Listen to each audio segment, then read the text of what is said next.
In January 1536, Henry VIII was thrown from his horse during a jousting tournament. The animal, fully armoured, weighing over 1,000 pounds, fell on top of him. The king lay unconscious for 2 hours. When he woke, something fundamental had shifted. Or had it? Because here's the uncomfortable truth historians keep dancing around.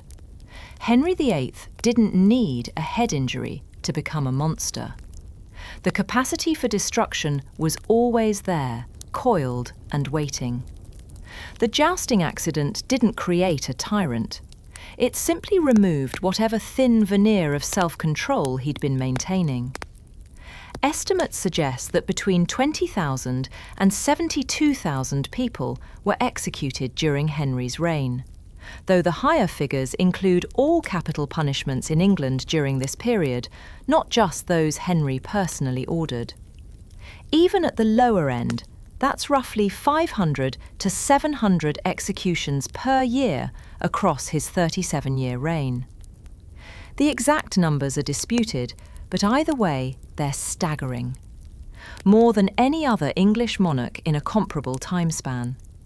But we remember him for something else, don't we? For his marriages, his 6 wives.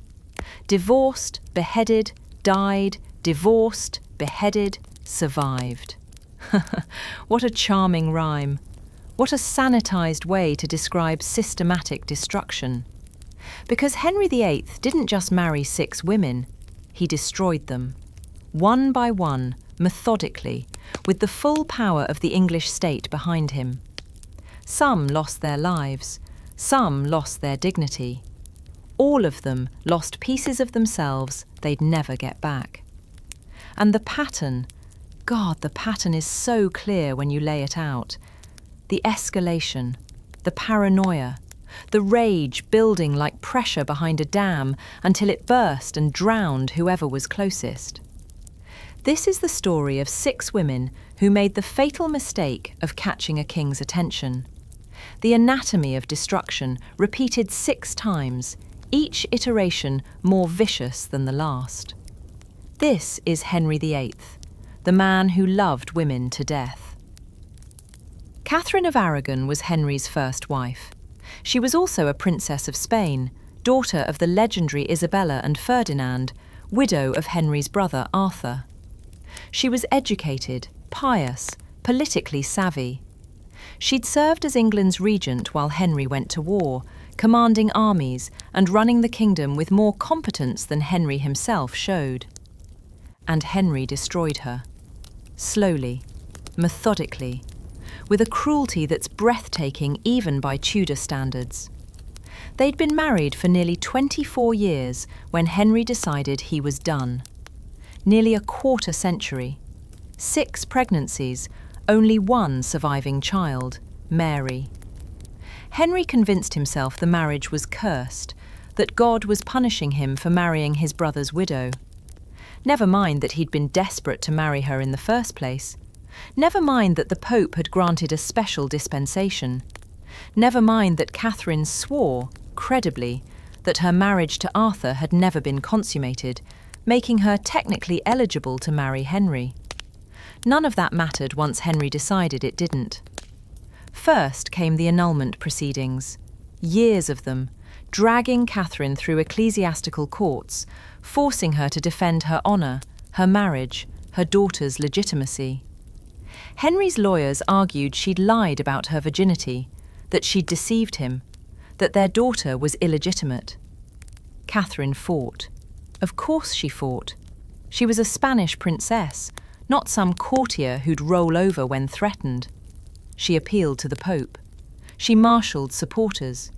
She refused to accept that 20 years of marriage could be simply erased because Henry had grown bored and wanted someone younger. So he escalated. He separated her from her daughter Mary, sent her away to increasingly remote castles, cut her household staff, stripped her of her title. She wasn't queen anymore, just Princess Dowager, Arthur's widow. He forbade anyone to visit her, to write to her, to acknowledge her existence. He was erasing her from history while she was still alive. Catherine died in January 1536, the same month as Henry's jousting accident, actually. She was 50 years old, isolated in a draughty castle, separated from her daughter, denied even the dignity of her title. Henry's response to the news of her death? He dressed in yellow and threw a party. Yellow, the colour of joy in Tudor England. He danced, he celebrated. The woman he'd been married to for 2 decades, the mother of his child, was dead, and Henry celebrated. It gets worse. Catherine's dying wish was to see her daughter Mary one last time. Henry refused. Even that small mercy was too much to grant. And here's what makes this destruction so insidious. Henry didn't kill Catherine outright. He didn't behead her, didn't burn her as a heretic, didn't poison her wine. He just unmade her. Took everything that defined her, her title, her marriage, her motherhood, her dignity, and slowly, methodically stripped it all away until she died alone and broken. This was Henry's first taste of absolute power over a woman's fate. The jousting accident hadn't happened yet. His head was fine. This destruction came from a clear, calculating mind that had decided Catherine was inconvenient and must be eliminated from his narrative.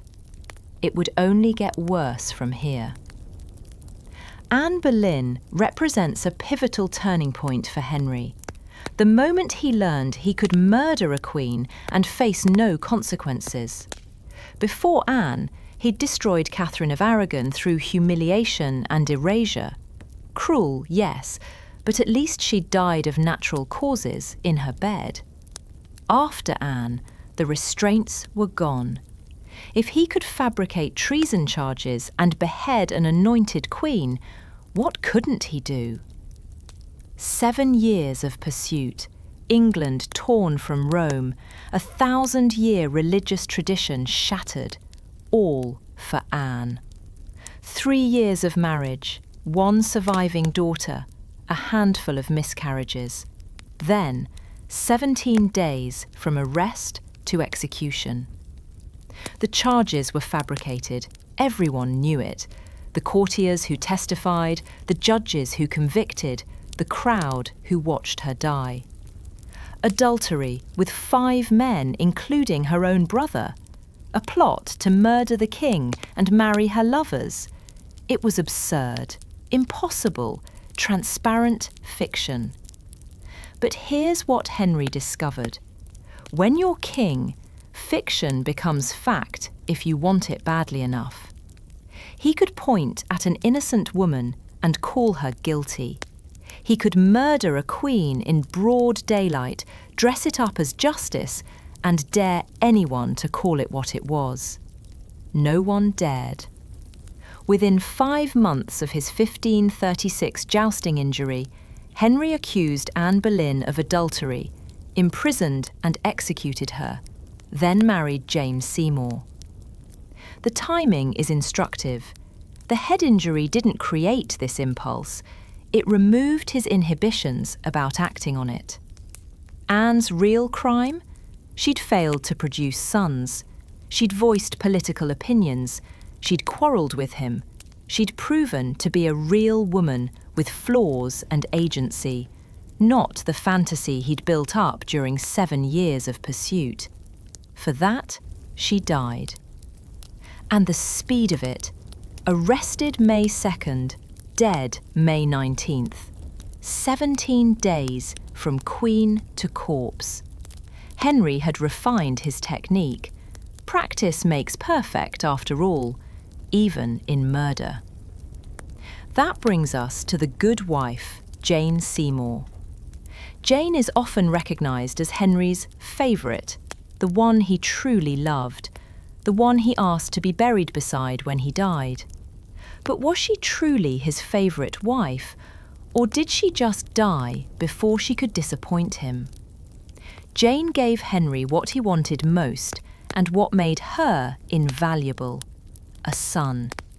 Prince Edward, born October 12, 1537. Henry was ecstatic.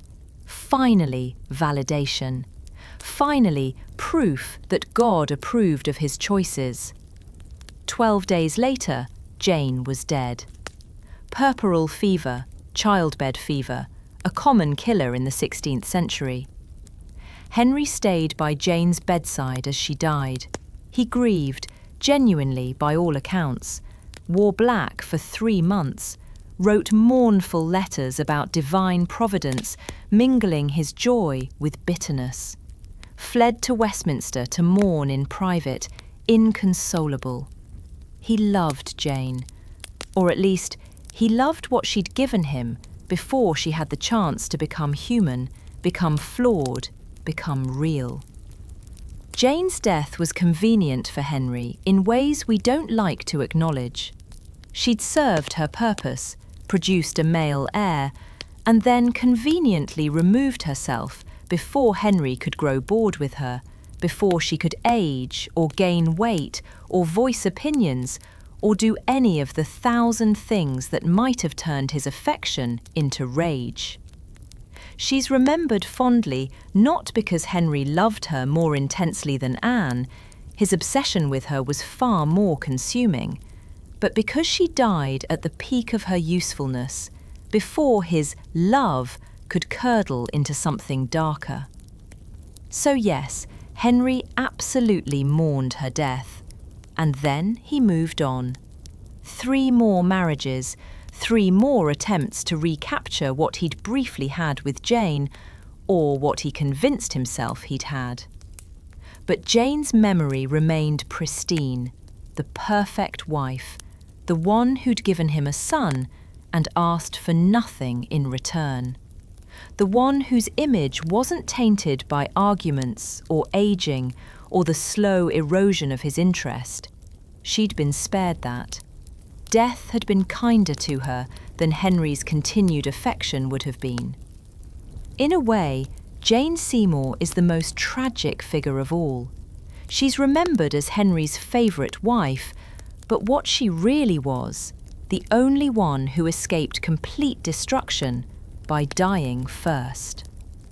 That brings us to wife number 4, Anne of Cleves. Though probably one of Henry's most understated wives, she really is fascinating because she's the only one who truly escaped him. Not unscathed, nobody escaped unscathed, but alive and relatively comfortable. The marriage lasted 6 months. 6 months of Henry being disgusted by her appearance, complaining she was nothing so fair as hath been reported, and describing her body in cruel, graphic terms, having also complained about her terrible body odour and saggy breasts to justify his impotence. On their wedding day, he told Cromwell, "My lord, if it were not to satisfy the world and my realm, I would not do that which I do this day for none earthly thing." Imagine that. Your wedding day, and your husband is telling his advisers he's only going through with it out of political necessity. The humiliation was public. It was no secret how he felt about her. So when Henry's agents approached Anne with an annulment offer, she said yes, immediately. No fighting, no appeals to the Pope, no insisting on her rights, just, "Yes, of course, Your Majesty, whatever you want." And in return, Henry gave her estates, income, the title King's beloved sister. She lived comfortably in England for the rest of her life, actually outliving Henry and all of his other wives. Anne of Cleves reveals something chilling about Henry's destruction cycle. It required a fight. Catherine of Aragon fought for her marriage, her title, her daughter's legitimacy. So Henry spent years grinding her down. Anne Boleyn had opinions, argued with him, refused to be docile. So he manufactured treason charges and beheaded her. As for young Catherine Howard, who we'll be meeting shortly, her past is what gave Henry the ammunition to unleash his full rage. But Anne of Cleves? She gave him nothing to push against. No resistance, no dignity to strip away.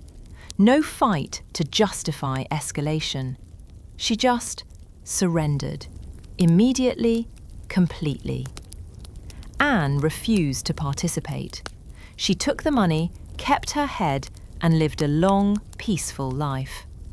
She's proof that Henry's pattern could be interrupted, but only by complete capitulation.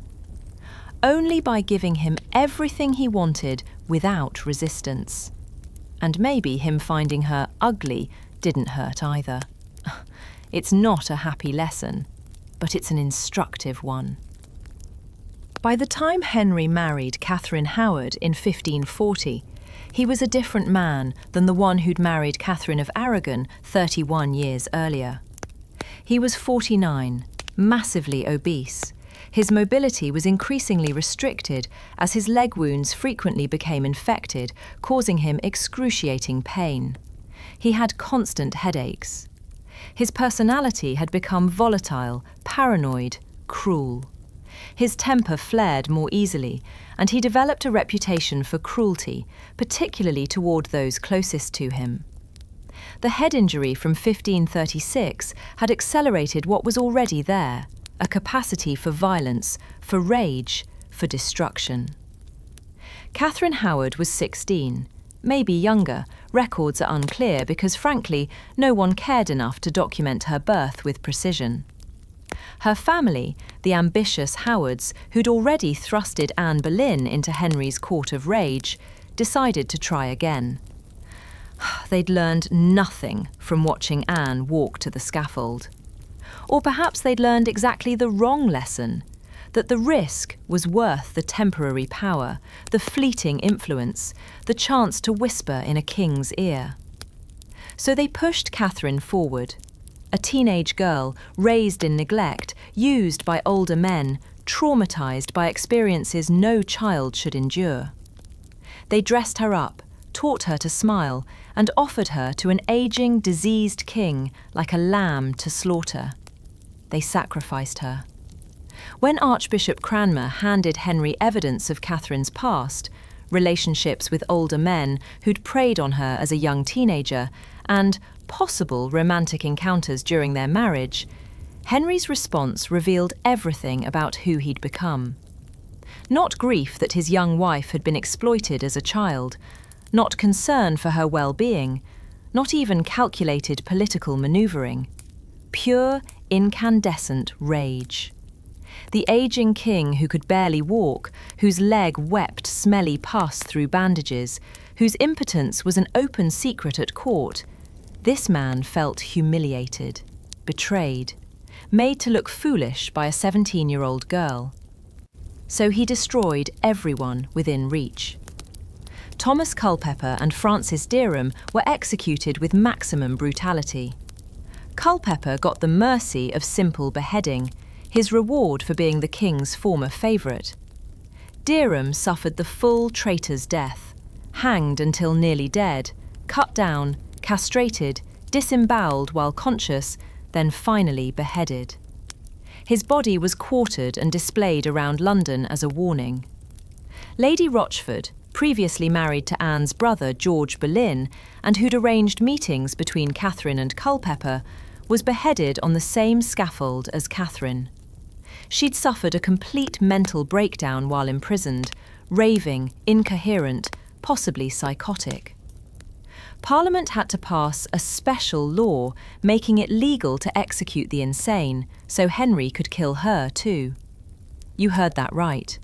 Henry had special legislation passed in order to make it legal to have an insane person killed. That's how badly he wanted Lady Rochford dead. He couldn't stop, wouldn't stop. Anyone connected to Catherine's crimes, and by crimes we mean the trauma of her childhood and the possibility that she'd sought affection from someone other than her diseased, impotent husband, had to die. The paranoia was absolute now. Henry saw conspiracy in every corner, betrayal in every smile, treason in every whisper. What makes Catherine's death particularly horrifying is her age.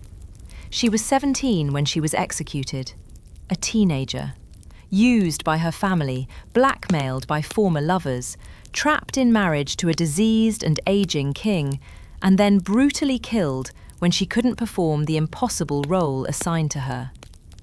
Henry showed no mercy, no compassion, no recognition that this was a child he was murdering.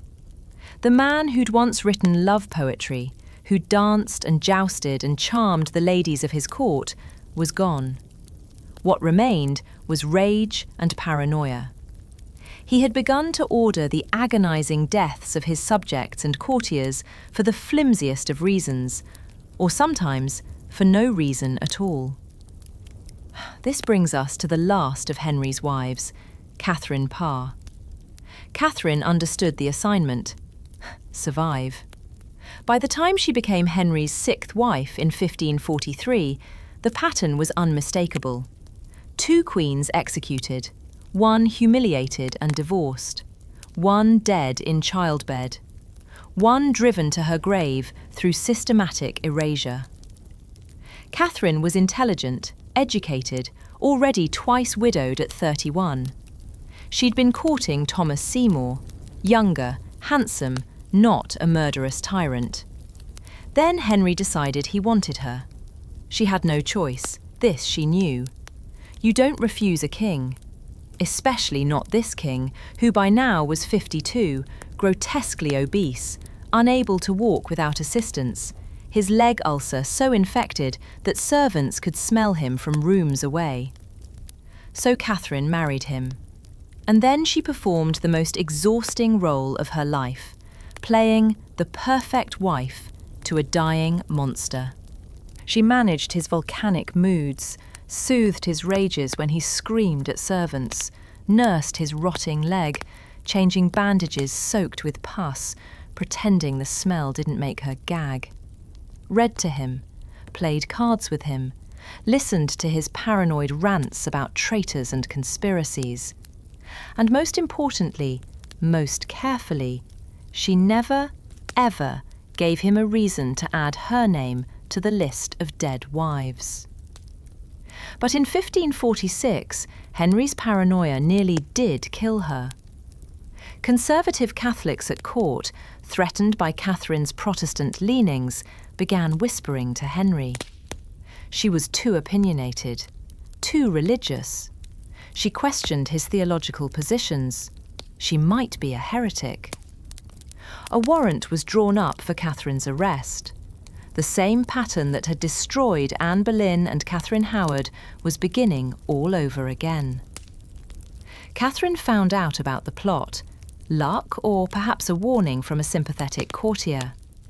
Her response was brilliant and degrading in equal measure.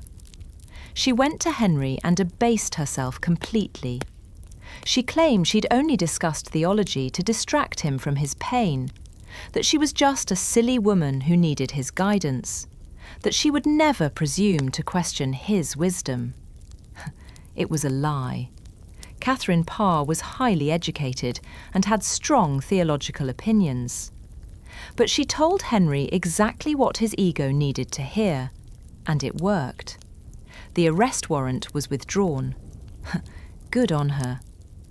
She had survived Henry VIII by becoming whatever he needed at any given moment. Nurse, companion, submissive student. She erased herself to stay alive, and it worked.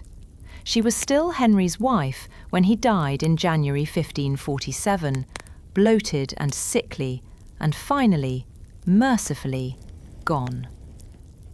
Catherine remarried quickly to Thomas Seymour, a man she'd loved before being forced to marry Henry. She died a year later in childbirth, but at least she died free. She's remembered as the wife who survived. But survival required the complete suppression of her own personality, her own desires, her own agency.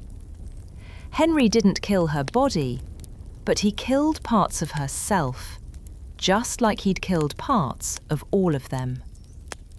The final truth? Henry VIII didn't love any of these women.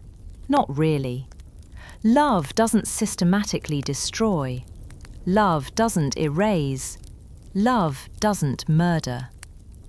What Henry felt was possession, ownership, the belief that these women existed for him, for his pleasure, for his dynasty, for his ego. And when they failed to be what he wanted, he destroyed them. Not in spite of having loved them, because of it. Because his version of love was ownership. And when you own something that disappoints you, you discard it. The pattern is clear and undeniable. Henry VIII didn't have 6 wives. He had 6 victims, dressed up in crowns and called queens to make the brutality seem less brutal. Remember them not as wives, but as women, as people who had lives and hopes and dreams before a king decided they were his. Remember Catherine of Aragon's dignity, Anne Boleyn's brilliance, Jane Seymour's sacrifice, Anne of Cleves's wit, Catherine Howard's youth, Catherine Parr's survival. And remember Henry for what he was, not a romantic figure, not a Renaissance prince, not even a complicated man. A destroyer, a tyrant, a monster who used love as a weapon and killed everyone who got close enough to care. That's the truth about Henry VIII. That's the pattern beneath the legend. 6 women, 6 different methods of destruction. One common denominator: him. And so that's where we'll leave Henry tonight, in all of his unhinged rage. But we'll be back soon, as there's always more stories to tell, hiding in the halls of Hampton Court. Sleep well. Until next time.